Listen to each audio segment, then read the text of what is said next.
think it's high time we start teaching people value for their bodies, their lives, than anything called marriage.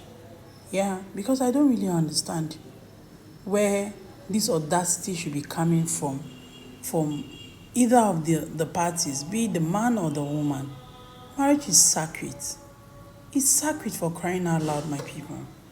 Yeah, it's very, very sacred. It's deeper than the thing we just go and dance and say, yes, I do, yes, I will. If you do it well, it's one of the best things that can ever happen to anybody, be you the man or the woman. But in a situation where you guys don't follow the right pattern and you start doing it otherwise, start cheating here and there, you start inviting all sort of forces, all sort of spirits into your lives, into your home, into your marriage, it's pathetic. Seriously. I pray God helps us all. One love. Peace out.